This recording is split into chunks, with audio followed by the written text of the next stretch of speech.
Hi. So today I am here with... Just Tom. There we go. I wasn't sure if you were going to say it. I will have his channel linked below, of course. He's pretty awesome. Go subscribe to him. Yeah. You don't even know me. You're just like, just subscribe. Do it. Go ahead. Doesn't matter what he's like. Just do it. I am back a year later with a Chickee Chit Chat. Don't yell at me. I know it's been a year since I did my last one, but we are here today with Chickee Chit Chat number 5, and it's all about relationships, crushes, all that stuff. Tom does a bunch of stuff like that on his channel, and I needed a man's perspective for this, so I'm like, hit your boy up. What's up? Make sure to give this video a big thumbs up if you enjoy it, and stay subscribed to my channel and follow my Twitter and Instagram if you guys don't already. It's all right here. So we have different categories on my phone that we are going to talk about, and we're gonna hop right into the video. So let's get started. So the first category we're gonna be talking about is crushes, and the first thing is signs you have a crush. If you can't stop thinking about a person, you probably have some sort of emotional attachment to them, right? Yeah. That's an easy one. You're checking the Instagram, the Twitter, the Snapchat stories. Yeah, if you're stalking them on social media, Yeah. you got something for them. And if you see them, your heart goes like really quick, and it's like, oh my god, it's them! And it's like, yeah. Yo, if they follow you back and you freak out, like, you know what I mean? They favor your tweet, retweet it, like your picture. Yeah, if you make a big deal out of it versus someone who, like, you don't even know who likes it, you don't even care, you know what I mean? A lot of it's through social media, but if you're just like in school, I mean, if they're like looking at you, if they try to talk to you, like that type of stuff. If you imagine scenarios in your head with like them and happy endings, like that's how you know, right? Basically. Yeah. So the next one is signs a guy likes you. This is more of your question because I don't know what are the signs that a guy likes me. I literally have like 3 full videos about this. We get it. You're promoting your channel. But okay, literally, I think what it comes down to, like the easiest sign is if they touch you. Okay, if you think they're touching you by accident, they're not. They're same phone. Signs. The guy likes me. If they're touching you, if they're making really strong eye contact with you, if they start conversations with you, if they ask you for help. If a guy asks a girl for help, like guys have huge egos. They don't like to, you know, ask for help with things, most of us. So if they're asking for help, they're not actually asking for help. They're looking for an excuse to talk to you. Any excuse to be around you, that's a good sign if they do it a lot. Also, if their body language is like facing towards you, like if they're being faced towards you in class. Yeah, that's what I do typically. Yeah, and then the other one is signs a girl likes you. And there's like a lot of different signs. I mean, like one of the biggest ones is body language. Like he said, same thing on girls, you know, and she's like over here. And I heard that if you're more into a person, I don't know if this is true, but I heard that with girls, if they're more into a person, they tend to cross and uncross their legs a lot in the presence of that person. Yeah, it's like a psychological thing that apparently people know. I heard they play with their hair a lot too. I heard that one. Like it's like weird stuff. It doesn't even make sense. Yeah. What's it called? I don't even know if they're like, you know, if you're like laughing a lot, if you're like, you know, the girl. That's a big one. If you're not funny and you can make them laugh, you're in. Yeah, exactly. And that's like, you know, just like you're getting close to them, you're trying to text them, call them, that type of stuff. You know, just like, I don't even know. It's like this, I feel like it's the same signs as a guy, but it's like a little bit more flirtatious. So it's like really like around the same signs. A lot of it has to do with body language. And you know, if you're like constantly trying to talk to that person, that's another thing. But like, yeah, I think the majority of it just has to do with body language. I feel like that's like a big part of it. If you read a couple books on body language and you understand it, you can basically, like if you ever want the power to read someone's mind, learn how to read body language and you can basically read someone's mind. Like that's like the cheat. Yeah, next one is how to get a girl to like you and how to get a guy to like you. Okay. Now, here's the thing with that question. That is one of my most asked questions when I started this whole series and stuff like that, with when I told you guys I was gonna do a relationship, Chickee Chit Chat, how to get a girl and guy to like you. You cannot force somebody into liking you. Here's the thing.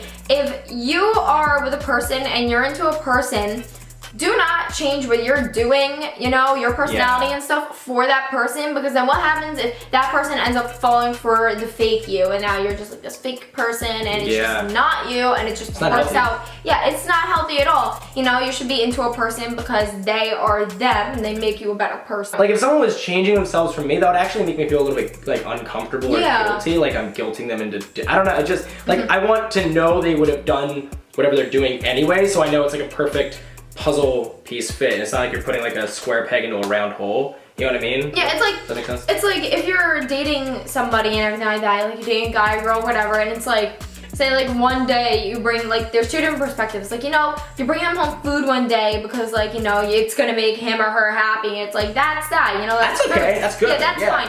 But it's like, you know, like, what if one day they come home and, like, you're playing, like, Call of Duty just to satisfy the other person because they like playing Call of Duty. Yeah. That's you don't where have to it play goes Call of wrong. Duty. That's not how you get a guy. Well, yeah, well, no, but yeah. That will help for some, but like, you know how I think you get someone to like you? Here's like the one thing I think works 100% on getting someone to like you. It's being able to make them laugh.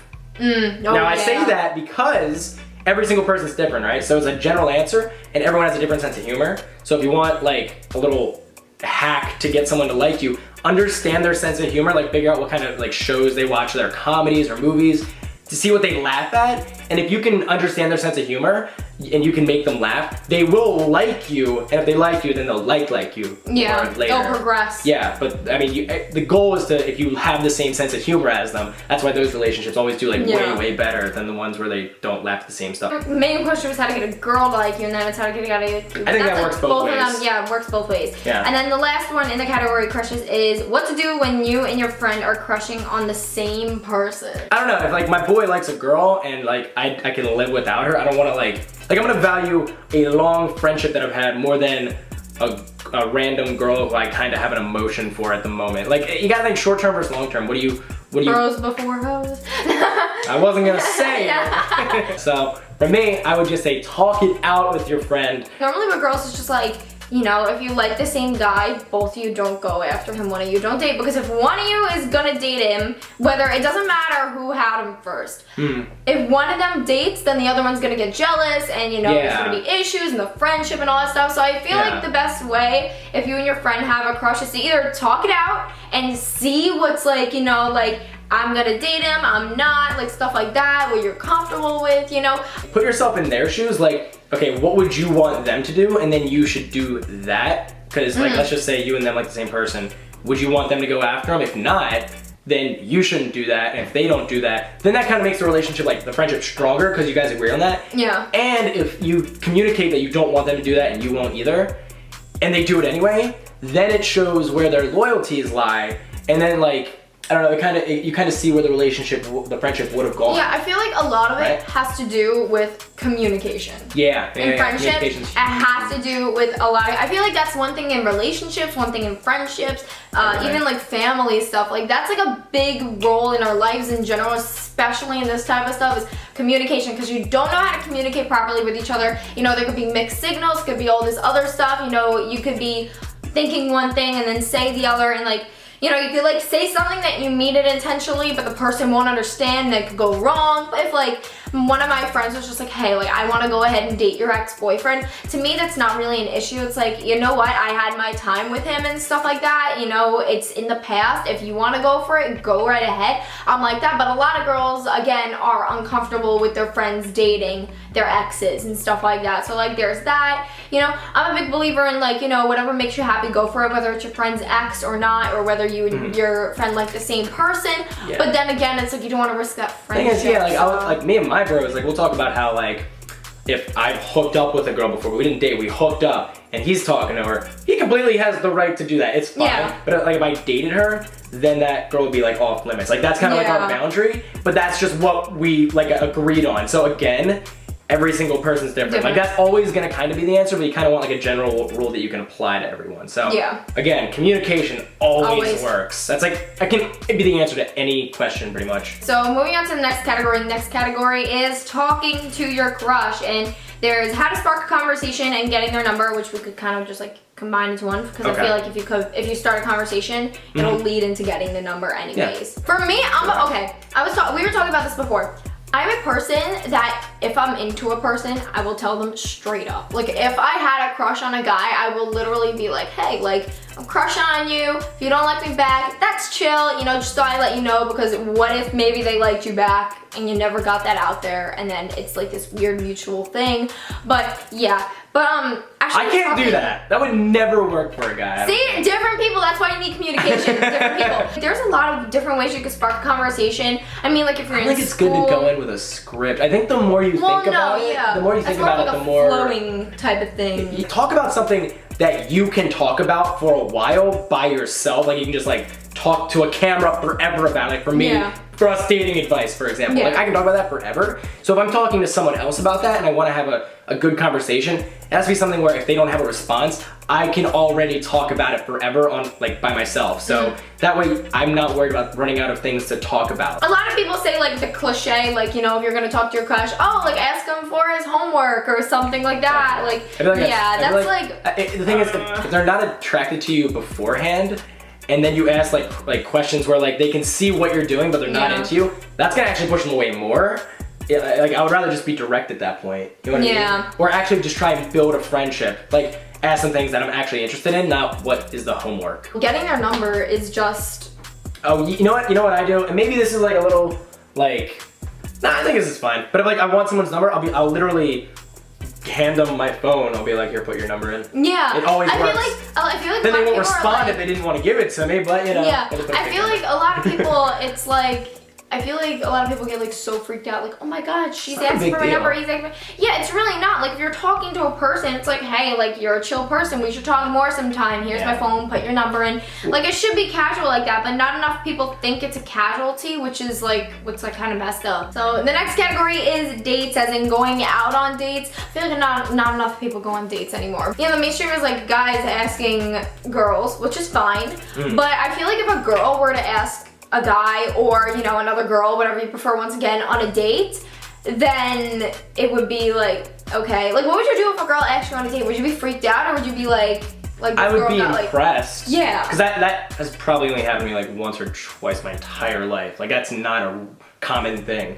So really, if you want to do that, you should do it now before it becomes a common thing, because then it won't be impressive anymore. Make sure you have a couple indicators of interest before you ask them. You know, get to know them a little bit. Unless you're you and you just go straight up to them. But unless you're Christina and you're just like, unless your makeup is on fleek that day, you know, get to know them a little bit. Yeah. I mean, with how would you normally ask someone on a date? I would go like, first of all, get to know them first, however it was, like school, and I would just talk to them there. Then I would invite them out to something where I'm already going. Like I don't like to get like a harsh rejection, so I always do it like, if I'm going bowling with my friends, I'm already going and I'll invite her to come bowling with me and a group of friends. And if she says yes, cool. If she says no, I don't look needy because I'm already doing it. So I'm just being nice to her. And if she comes out and she doesn't have a good time, it wasn't a big awkward deal because it was just me and her. It was a bunch of people. And if she does have a good time, I'll invite her to something with maybe a couple less people, or maybe I'll invite her over for Netflix and chill. Who knows? But I kind of like bring it like from a big group of friends to smaller and smaller and smaller until it's just us. Because I think you can kind of... That's a good way to do it. I never thought about it that way. Like that, like, I feel like the stereotypical date in your head is just like, hey, like me and you, dinner and a movie, like that type of thing. I want to make it as comfortable as possible for them the whole way through. And that's good. Yeah, I feel like that's like the best way. The next one is what to do and what not to do on a date. I feel like what to do is just like the basic, you know, be yourself, inspirational, stuff like that. The more of what you guys need to know is what not to do. Okay, so. But talk about your exes. I feel like it's the number one thing. If you're on a date and you're talking about your exes, I already hate you. Like, that's annoying. Religion and politics, here's the thing, people say don't talk about that. If you're basically gambling if you talk about that, because if you talk about it and then you have that in common, the attraction level fucking shoots through the roof. Yeah. But if you talk about it and you have like complete opposite views, you better like just fucking like, don't talk about it. Change the subject. You know what I mean? I feel like you shouldn't just be like, hey, like, what do you think about politics nowadays? Okay, no, you don't want to do that. Yeah, like if it's like something that like you're talking about in a different conversation that like leads into it, exactly. then I feel like it just comes up naturally. You don't want to force it. You don't want to be like, all right, let's see if this person's wifey material. Yo, what do you think of Donald Trump? Yeah. You don't want to do that. You don't want to do that. You know, you want to use. And it's something that shouldn't be forced. But then at the same time, if you want to stay safe, I feel like maybe talking about it on the second date would be better than talking about it on the first date. So the next category is having a thing. And this I want to define. So this is just like define what a thing is. Yeah. Okay. So this Tom's a little older, so you're getting old, Tom. You don't know this term, but I'm not. Okay. A lot of people they call it having a thing, and the thing is that awkward stage that you're in when you're not friends but you're not dating yet. Like you're talking. It's basically it's like you're together but not dating. You just don't have the label on it yet. Just friends with a person. and then you develop feelings and you start liking each other, and then you start dating. It's that space between dating and the friendship that you actually like each other. One word, communication. That's all it is. Yeah. And I would. Do you like me? Do you not like me? This is the only reason I'm not a fuckboy, because I'm always 100% upfront before anything happens. And this is why I have really good relationships with females that are in my life, because I don't like lead them down a path that isn't true. Like, they're completely aware of like the kind of relationship. So if I was gonna like start to get feelings for someone, I don't know, I guess I would just talk to them how I would talk to someone who's my girlfriend. You know what I mean? Yeah. Like, I'll just start to treat them like that and see if they would reciprocate that while you're in that thing stage, and just see how that goes. You know, you don't want to give mixed signals. I feel like with, it's like a full-on straight up thing, because like, you could think that you guys have like a whole thing and everything, like, you have a thing. You could think that, like, you know, you're talking, you're gonna date and stuff, but then the other person would be like, oh no, we're just friends, we're just hooking up or something like that. And it's funny, because speaking of mixed signals, we were talking about this last night. It's like, what if you hook up with a person, and then right after, it's like, what if you think you're just hooking up, and then the person right after is just like, so what are we? It's like, and then you're screwed. It's just like, so it's you gotta say it before. Like, the earlier, the better. You know what I mean? Like, just talk about. Yeah, it's like, what if you have sex with a person, and then it's just like, oh, what are we? And like, the other person's just like what? Just hooking up, and then the other person's like, oh, but I thought we were something. Yeah, and then you're screwed. And then both parties are like, because then that person looks like an asshole because they didn't say what they wanted. Other person looks like a victim. It's not good. As long as you communicate everything that you're thinking in a healthy way, like, you're completely in the clear. I feel like if I were to just take this video and sum it up into one word, it'd just be communication. Yes, like, literally be like, okay, here's your advice on relationships. Communication. Just end the video. Because that is literally the biggest thing that plays a role in crushes, relationships, you know, all of that type of stuff. You know, because like you said, like, there could be mixed signals and stuff. One person will understand one thing, and then the other person will be like a totally different thing. They're thinking two different things. All right, so the next category is long distance relationships. So, and we just talked about communication. Like, literally, okay. Long distance is the like god of communication. That is like the pinnacle of how important communication is. So the first question is, you know, number one, before you even, I actually put the first question is, how do you make it work? But before we even answer that, we should answer the second question, which is it right for you? Should you be in a long distance relationship? Because there's a lot of controversy between this. If you feel like you could have trust in the person completely and you want to be with them that much, yes. But here's the thing. I'm a person that cannot do long distance. I've tried long distance before. It did not work out because I am a person that if I'm dating a guy, I need them like there with me to go out with places, to hug, to kiss. Like, you know, I just like the person's like physique being there with me. I feel like talking through a screen isn't the same, like, you know, physical like, touch is important in a relationship. It's like a third of the relationship, I think. Physical touch is very, very important. Physical touch can mean a lot of different things. It doesn't just have to mean like, oh, like me and like we're having sex or something like that. Like, it doesn't automatically. Touch. That is. Well, it is. It definitely is, but you know, there's like the different levels of it. It depends on what you're more comfortable with. You know, holding hands, kissing, making out, sex, like that type of thing. That's why I cannot do long distance, because I need the person there. A lot of people, they don't mind it. You know, if you're really in love with that person, you really want to be with that person, you feel like you can make it work, then go for it. But here's what I think, as far as like, if you want to get in a long distance relationship and you're thinking short term, it's not going to work out. Okay. What you have to have is like some sort of end goal for when you're living together. Unless your goal is to always live far apart from each other. If you're dating someone, like, if I'm dating someone, I look at them as someone I would consider marrying someday. Like, that's literally what I look at them as. I don't date people just to be able to say I dated someone. So if I'm looking at this person and thinking, well, I do long distance with them, I'm thinking, when are we going to live in the same, within 10 miles of each other or something. If you're dating somebody long distance and you don't have an ultimate end goal for each other, like be with each other, like, you know, physical in the end, then there's not much of a point to it, rather than just having like the comfort of like somebody, like, you know, like you knowing that somebody loves you or like something like that. I feel like that's like a big part of long distance. Like, you know, you just have the person there to like remind you like the comfort of it, but you don't have the physical comfort of it. Again, communication is how you make it work. The only other thing about how to make it work is, because you're not physically living together, you have to do a lot of, I feel like you have to just travel a lot. Like you just have to, like not only Are you willing to pay the price? Yeah, literally. Like, because it literally has a price tag on like, it. living together is the end goal, and between now and then, you have to constantly be planning when you're going to see each other. Like flying out or driving out to see each other. Like you have to be doing that. I feel like that's very common in like this community because like I think I've said it in videos before, like my like ideal, like I really don't have like, you know, like that, like if I date a guy, he has to like do this or he has to look like this and stuff. Like my ideal, like imaginary, like perfect boyfriend would be a YouTuber. That's like my thing. Except there is only one YouTuber that literally lives on Long Island that is potential bae, but he has a bae. So, so bae ain't gonna be my bae. I know exactly what you're talking about. I like that Shout out to that guy. And then now moving on to the last category is dating when you're like actually in the relationship with a person. There's basic things in it like how to keep a stable relationship. I thought who wears the pants in a relationship, which shouldn't really be a question because it should be equal parts of it. Yeah. And then, you know, like the different stages of relationship. So I mean, as for keeping the relationship stable, communication and trust. Yes. That's really it, basically. You know, you want to see each other and everything. Like, I feel like one person should not be putting in more effort than the other person is. You both got to be putting in the same effort. You should both have the enthusiasm to do things for each other and, you know, satisfy each other, because if that's not like, you know, if one person's satisfying a person more than the other is, then the other person's gonna feel less important, and then that's gonna like mess everything up.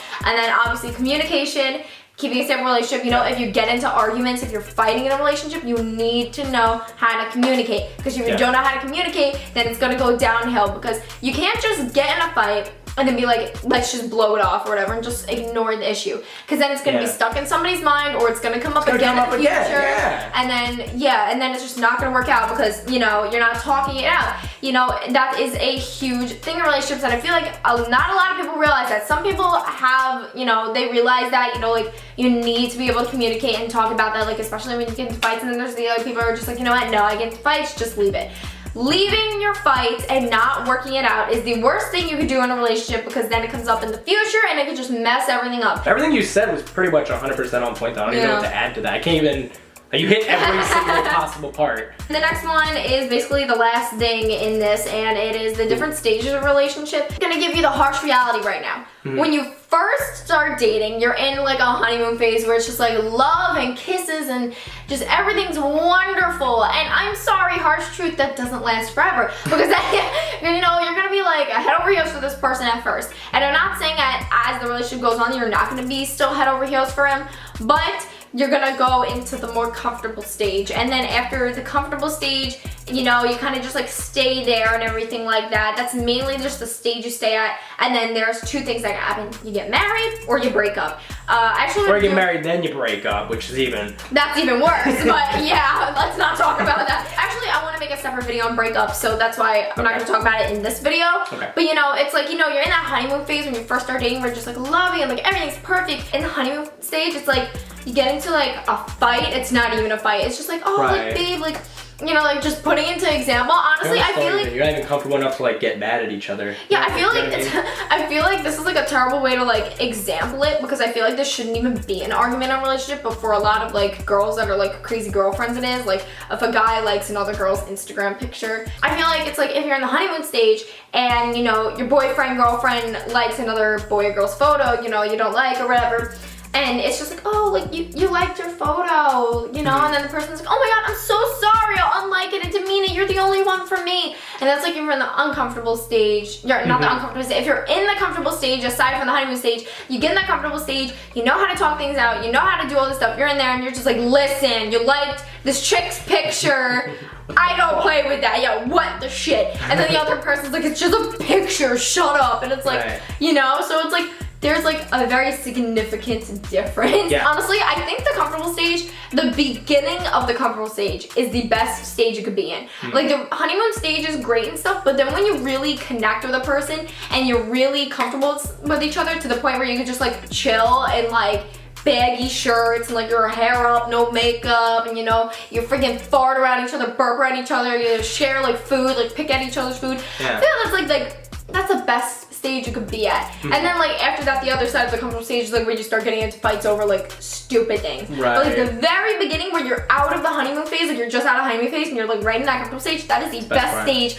you could be in a relationship. The goal is to keep that forever. Like we'll make that last as long as possible. You should always, you know, like show your girlfriend, boyfriend, you know, like I love you, you know, you're like for me and everything like that. But it's not gonna be like you're going to bed every single night writing paragraphs about how much you love them. That's something like you really only do in the honeymoon stage. And I mean, hey, if you're in the comfortable stage and your boyfriend, girlfriend's writing you paragraphs every single night about how much they love you, then good for you. But at least you know they really like you. Yeah, but like you know, the comfortable stage is like the stage where they don't need to write you those paragraphs. They don't need to like freaking give you a speech about how much they love you, but you still know that they do and that they mean it. So yeah, I agree. Is that where we're gonna end off? Because that was pretty good. Yeah, that was. You killed it. Good for you. Thanks, you killed it too. High five. Yeah. Okay. So if you guys enjoyed this video, and we are going to go to the end card now, where you guys are gonna find some pretty awesome information. So let's do that. This is the part of the video where I just talk super fast, so you're probably just gonna look at me and be like, what are you doing? Okay,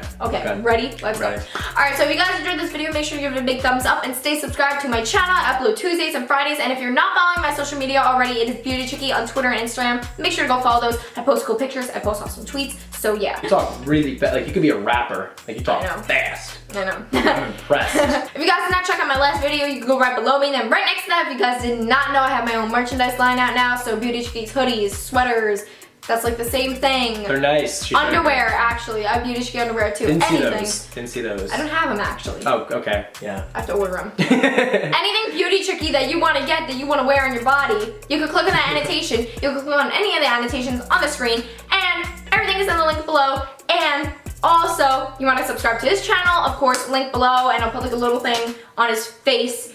You know, you can click on like this box and you can be like, hey, that's Tom, I'm gonna go subscribe to him. So yeah, that's that. He makes really awesome videos. Like I legitimately, like we are like such good YouTube friends, but like I legitimately enjoy watching his videos. No, good man. Stop it. Tell me more. That is about it for this video. We are going to go, and yeah, so with that being said, ciao ciao chickies. Peace.